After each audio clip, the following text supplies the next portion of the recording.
Okay, so here we have a tank of water, right? Here's the water level, and these little dots we're going to use to represent water molecules. So this is called a particle model, right? So a particle model is something we use to help show something that's more complex, right? So we're not going to draw actual water molecules. These dots represent our water molecules. And we're going to look at today is what would something look like if it's floating? Or what would something look like if it's sinking? So let's use objects that we know of. I am not an artist. I don't know why. The first thing that came to me was a rubber ducky, right? So here we've got a rubber ducky, right? And we know that rubber ducks float on water. So when we draw the particle model for a rubber ducky, the particles should be more spread out than the water, right? That's what will make it float. So we will give the duck less particles in a given space than the water. What about something that we know will sink? How about a big rock? Right? When we draw the particle model for a rock, the particles will be closer together and they will appear more dense. Right? Let's think of something else that might float. Maybe a piece of wood. Right? Does a piece of wood actually have two particles? No, but remember it's a model. So models are supposed to show us things that are too complex, right? So the piece of wood would have more particles, but I'm going to draw it so that we can get the picture that it's floating because it has less particles in a given space.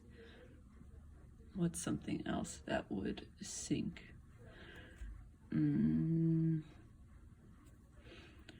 Brick. Yeah, here's a brick, right? So I will label this wood, rubber ducky,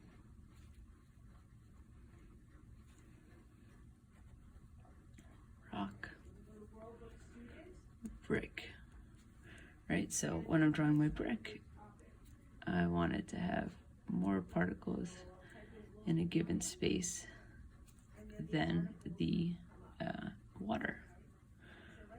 All right, so now we're going to add buoyant forces and the force of gravity. So buoyancy, come over here, right? The force of buoyancy is what allows something to go up. And the force of gravity is a downward force, and that's Fg, force of gravity. So we're going to add these arrows to our diagram here.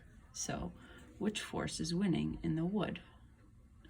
So it is the force of buoyancy because it's floating. So I'll give it a long force of buoyancy. And there's still some gravity there, right? Because the wood is not shooting up to the ceiling, right? So force of gravity is acting on it. It's just less than the force of buoyancy. And notice, well, I tried to do it, but the wood is floating higher than the duck. So when we move over to the duck, the force of buoyancy should be a little less than the wood block because part of it is underneath the water. So the force of buoyancy is a little bit less. The force of gravity should be a little bit more, right? Because it's also sinking a bit more, right? So this little bit under here tells us that the force of gravity is greater than the wood blocks because it's floating a little bit more. All right, moving down to the rock. If you guess the force of gravity is greater, you are correct. And the force of buoyancy, there's still a buoyant force there because once again, it's not crushing through the tank, right? If there was no buoyant force, it would keep going, but the buoyant force kind of keeps it at the bottom of the tank. And then here for a brick, I'm going to assume that the brick has a greater force of gravity, right? If we were to throw it in, it would have a greater force of gravity than the rock. And therefore its buoyant force is going to be a little less. So this is how we create a particle force model. So now that we've added the arrows, right, we call this a particle force model. So we've given the final resting place of each object after it's dropped into a tank of water, and we've added the force of gravity and the force of buoyancy to it.